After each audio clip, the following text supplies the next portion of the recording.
Okay. I'm so excited to talk about the psychology of food cravings.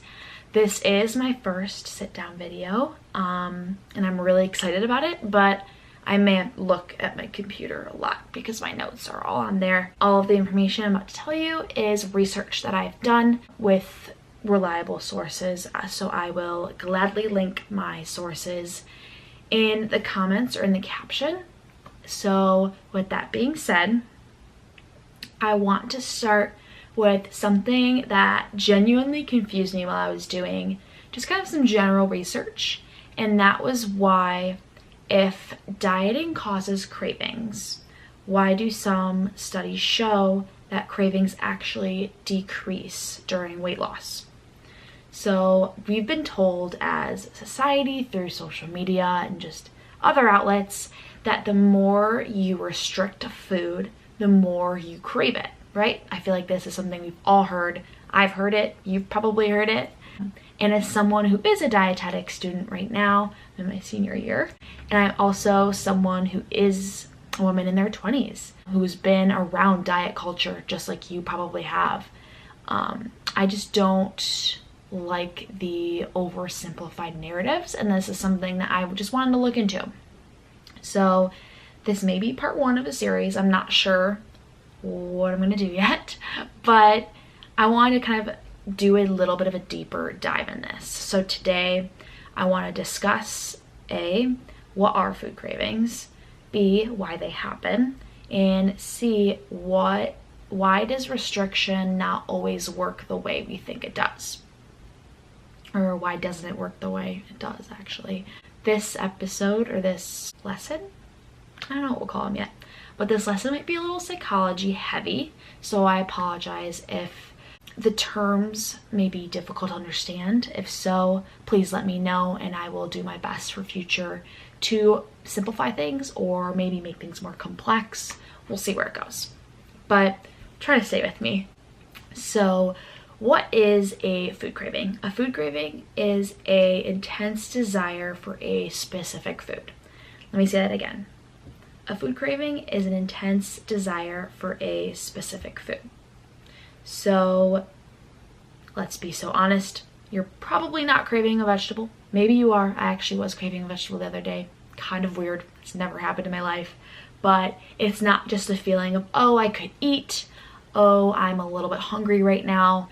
It's not like that. Usually it's towards foods that are energy dense.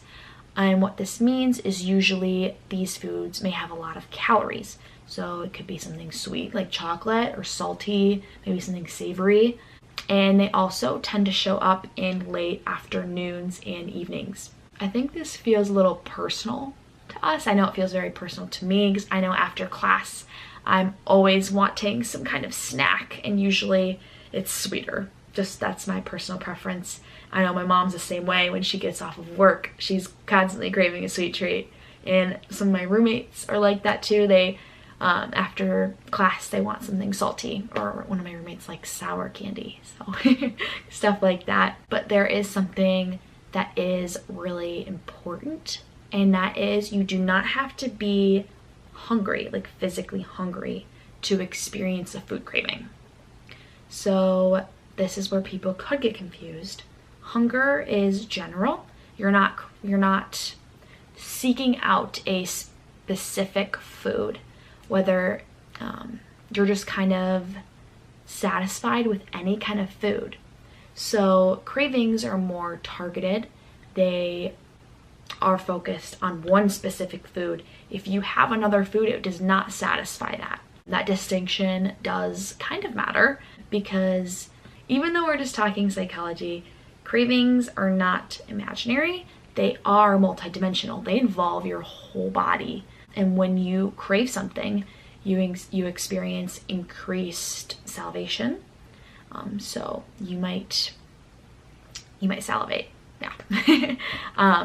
The activation in the reward-related brain areas begin to kind of siren a little bit. You may have repetitive thoughts about that food. There might be a mood shift, And then there's also that drive to go get it. So it's kind of a full body experience. And this is why when you tell yourself, oh, I'm just gonna try to ignore it, it doesn't often work. At least it does not for me. So moving on to something that I've heard before.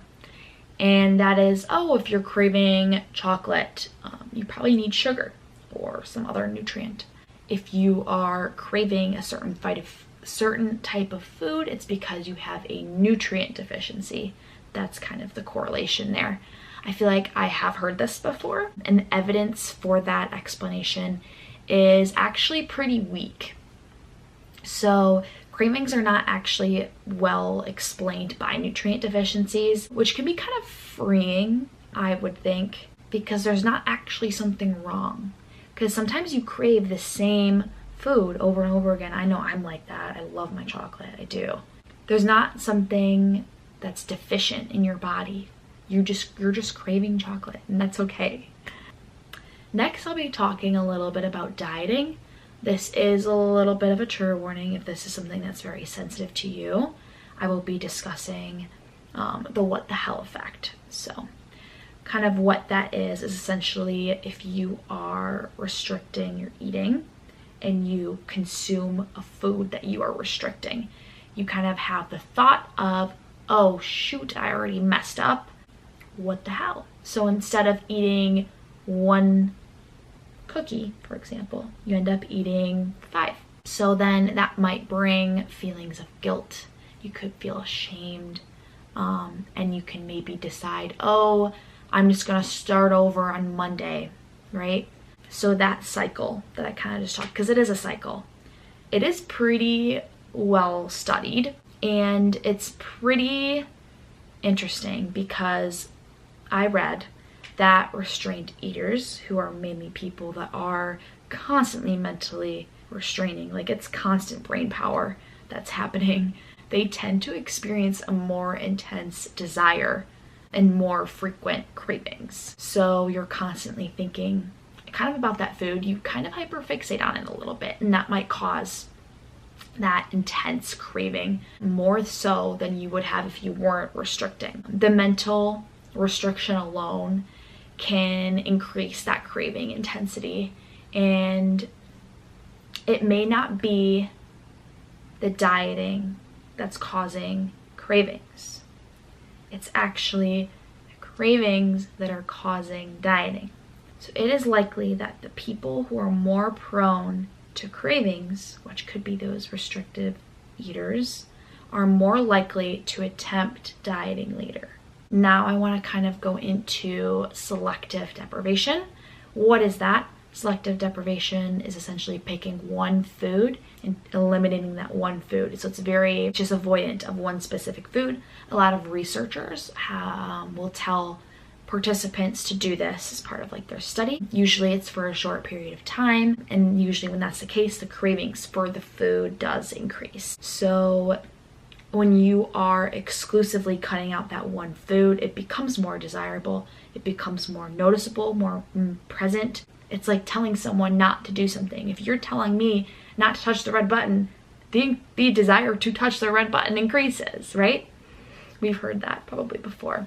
So this kind of suggests that perceived deprivation, so just feeling like you're not allowed to have something, plays a major role in cravings.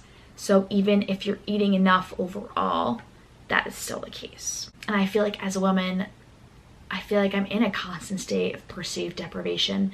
There are a lot of good foods or bad foods, which is not the case, but I can perceive it that way, and I'll try to restrict those bad foods. So it's not actually starvation, it's more mental restriction. So here's kind of the part of the research that kind of made me pause and kind of made me question what I already knew. And that was when the researchers looked at caloric restriction, so restricting calories in weight loss interventions, usually in overweight individuals, just to preface, cravings often decrease over time. So this is especially abundant in the first few weeks, which was shocking to me, and they don't dramatically rebound later. So how can both these scenarios be true? So just to put these scenarios back in front of you. Avoiding one food increases cravings, and then broader caloric restriction can decrease them. So kind of sounds contradicting, but I'm going to kind of explain why they differ. There's two kind of big reasons in this. This is kind of gaps in the research here. The first is the population studied. So the selective deprivation, so the eliminating one specific food, was focused on normal weight university women, while the caloric restriction studies are usually done in overweight individuals. So there could be a different relationship with food, different psychological context. There's a little nuance there. And then second, the duration of the studies differs a lot. The selective deprivation studies only last a few days to a few weeks, a few days to a few weeks. And the caloric restriction studies tend to last a few weeks to a few months. So it makes sense that short-term studies might spike those cravings, but it could be that over longer periods of time, those cravings would decrease because extinction takes longer than acquisition. So these cravings may weaken and the cues are no longer reinforced. So this is one of my favorite reframes, actually. Cravings can be a learned behavior. What that kind of means, I'll give you an example. So every night you watch Netflix and you eat chocolate. So eventually your brain links the couch to chocolate. Whenever you're on the couch, you're eating chocolate, right? And then stress, you might have had a stressful day, to sugar. Oh, I need this sugar. And then it's late afternoon. Oh, I need a snack. So there's a cue, and then the expectation, and then the craving. So it's not random. You're not failing morally whatsoever. It's conditioning. There's that cue.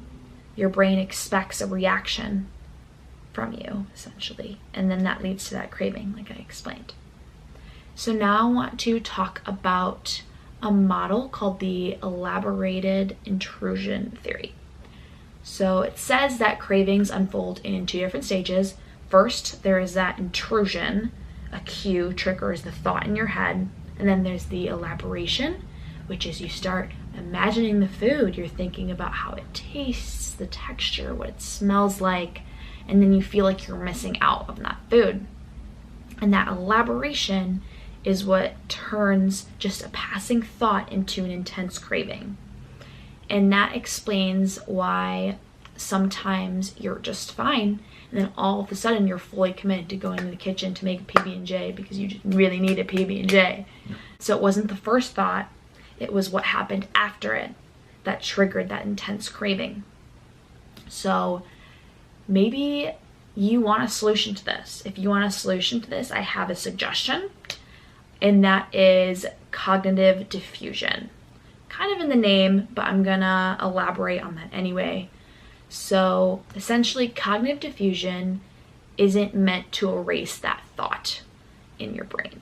It changes how you relate to it and how you think about it. So instead of I need chocolate, it becomes I'm noticing a thought that I need chocolate. It sounds small, but distance from the thought reduces the believability, if that's even a word, the believability of the thought. So research shows that people with higher cognitive fusion, which is meaning they strongly identify with their thoughts, they tend to experience a stronger trait craving. So more awareness and non-judgment are associated with lower cravings. So sometimes the shift isn't how do I eliminate cravings, it's how do I respond differently when they show up. That is the focus. In conclusion, just to recap, cravings are not hunger, they are not nutrient deficiencies, at least not simply, and they are not proof of weak discipline. The whole body reacts to that craving. They are actually multidimensional. Like I said, the body reacts to that craving. They're conditioned responses.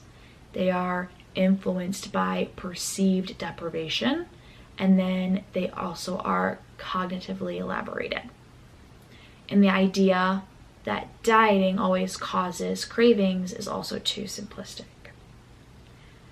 If I decide to do a part 2, which I would like to, because this is such an interesting topic to me, I'll probably dive into the biological or environmental layers, maybe both, because this is only a small part of the picture of what constitutes food cravings. But for now, if you do feel confused by your cravings, know that you are not in the minority. You're not irrational. You're human. It's very normal, and there is psychology behind it. Thank you.